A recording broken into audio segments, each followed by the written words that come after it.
Finally, why do people aggress? Remember, aggression is mostly learned. Receiving positive or negative reinforcement for aggressive behaviors will increase the likelihood you'll aggress again. What is the difference between positive and negative reinforcement? Remember from Psych 101, positive reinforcement is getting something good, while negative reinforcement is removing something bad. If a child finds that she can score a toy by hitting its owner, she is likely to hit again when she wants something. That is an example of positive reinforcement. If a child finds that he can stop another from biting him by biting him back, he is likely to bite again in the future when he is provoked. That is an example of negative reinforcement. What about punishment? Punishment is very tricky. Research finds that punishment only reduces aggression under very specific circumstances. 1, if it is immediate. 2, strong enough to deter. 3, perceived to be fair. And 4, not delivered in anger. When these conditions are not met, punishment usually increases violence by provoking retaliation. Remember Dollard's frustration aggression model. How does this research on punishment criteria inform us about issues like harsher criminal punishment? Harsher punishment for crime most often backfires because it leads to prison overcrowding, which leads to unfair treatment and perceived injustice. Remember how upset even a monkey can become as a result of perceived injustice? Perceived injustice can be a powerful blocked goal and source of frustration in Dollard's model. Corporal punishment, in other words, spanking of children, usually teaches kids that the way to respond to frustration is to aggress. So it should be used only as a last resort and with care. Do any of you recall from learning theories in psych classes what kind of punishment usually works better for children? Negative rather than positive punishment. In other words, taking away something good, like a favorite toy or a valued privilege. Aggression is also prompted by socialization of males in our culture. There is a powerful gender effect in the socialization of aggression.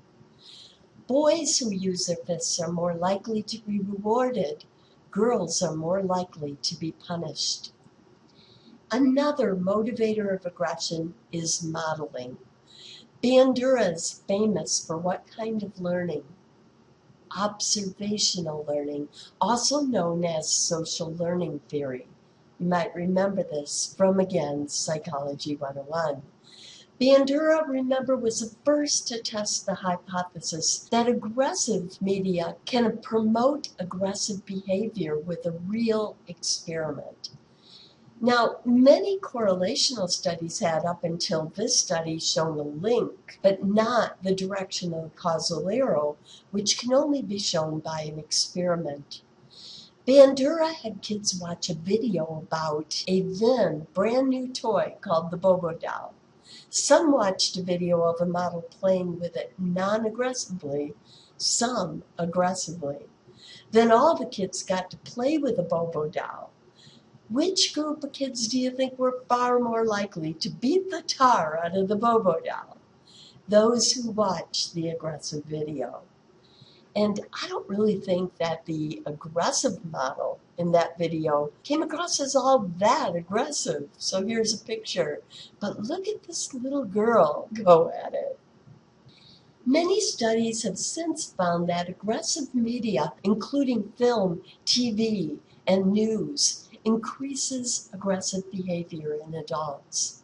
In one study, a researcher randomly assigned female college students to watch film clips from Kill Bill, a film with ample physical violence, or Mean Girls, a film with ample non-physical violence, or What Lies Beneath, an equally arousing but not aggressive film. Afterward, when given the opportunity to blast an irritating Confederate with a painful noise, the first two groups were more likely to aggress. So media can be a powerful model of aggression. Recall the hi-fi store crime discussed at the beginning of this lecture?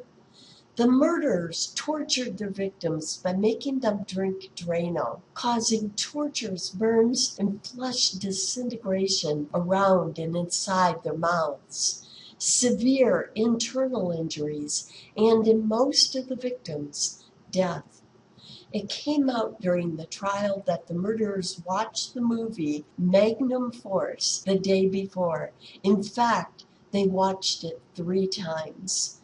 In this film, a prostitute is forced to drink Drano and immediately drops dead. Unfortunately, such copycat crimes are not uncommon. This concludes our lecture on aggression. Our next mini lecture will be on a more inspiring topic, pro-social behavior, also known as helping behavior.